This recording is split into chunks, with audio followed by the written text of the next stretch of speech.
زمونږ په دې علاقه کې قرآن په جرګه کې خلک په ده باندې قسم کوي که نه کوي چې لاس پرې پاسه کېږي.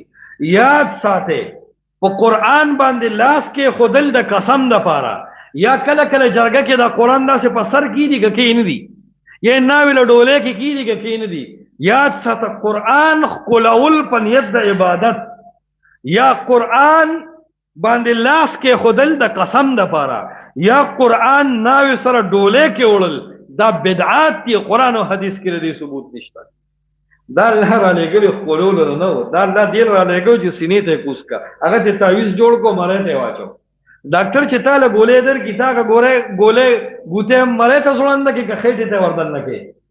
نو که یو سړی د ډاکټر دا ګولۍ مرۍ ته واچي یو عامل پې جوړ کړي، لس کاله که ده پېناډا د چوري د ده تبه ډوکې به کېږي. ولې دا د زوړندېدو شی و نه، دا خېټې د کوزولو شی و، تا ته تعویض جوړ کو. مولا قرآن سره دغه کار کړی دی. قرآن خېټې د کوزولو شی و، هغه مرۍ ته واچو، مرۍ ته ته پېناډال ګولۍ واچوه، مرۍ ته ته هایډریلین شربت واچوه.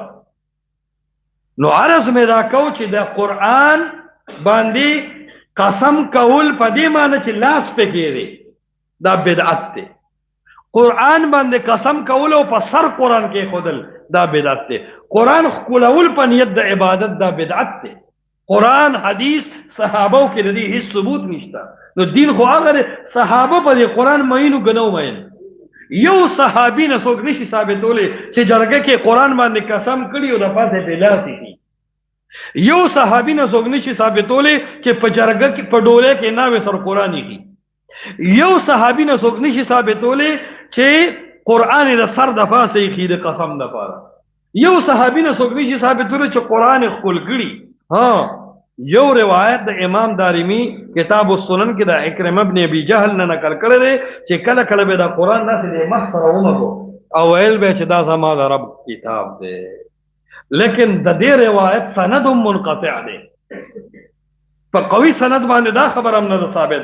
د عیسایانو طریقه دا و، د عیسایانو چې کله به مسله راله مقدمه کې نو په انجیل به لاس کېښودو، مقدمه کې به انجیل نو دا د عیسایانو طریقه ده چې مسلمان ته راغلی ده او په قرآن چې قسم خوري نه پاته به لاس کړي سینې را ټچ کړي.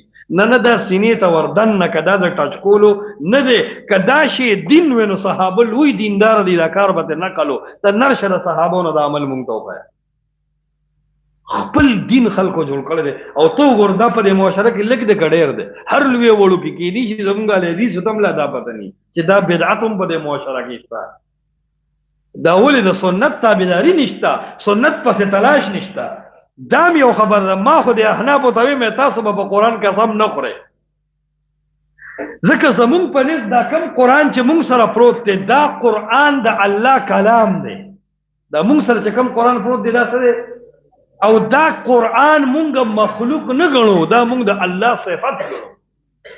نو مونږ که په قرآن قسم کو بالکل په حق یو، ځکه دا په مخلوق باندې قسم نه دی، دا په غیر الله باندې قسم نه دی، دا د الله په صفت باندې قسم دی چې دا د الله خبرې دی او زما د الله په خبرو باندې قسم وي. نو مونږ که په قرآن باندې قسم وکړو مونږ له جایز ده، احنافو له نه ده جایز، ځکه دی خو د کلام لفظي او کلام نفسي تقسیم کوي او دی وایي چې دا کلام لفظي د الله کلام دی نه، نو چې نه دی خدا مخلوق شو او په مخلوق خو قسم حرام او ناروا دی.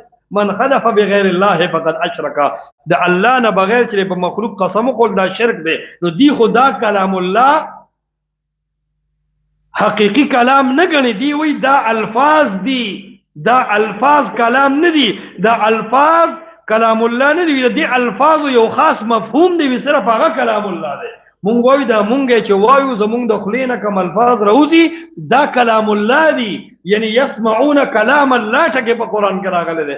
الله باقاعده دا الفاظ ویلي دي. مونږ وایو ذالک الکتاب لا ریب فیه، دا الفاظ ذالک الکتاب لا ریب فیه الله ویلي دی او جبرئیل اوریدلی دي. جبرئیل قرآن چې راوړلی دی نو دا الفاظ راوړي دي او دا مرادو چې دا الفاظ رب العالمین ویلي دي. نو مونږ چې دا کم الفاظ وایو من وعن هم داسې الفاظ رب العالمین ویلي دي. دا زمونږ د قرآن باره کې عقیده ده، د دې احنافو دا عقیده نشته.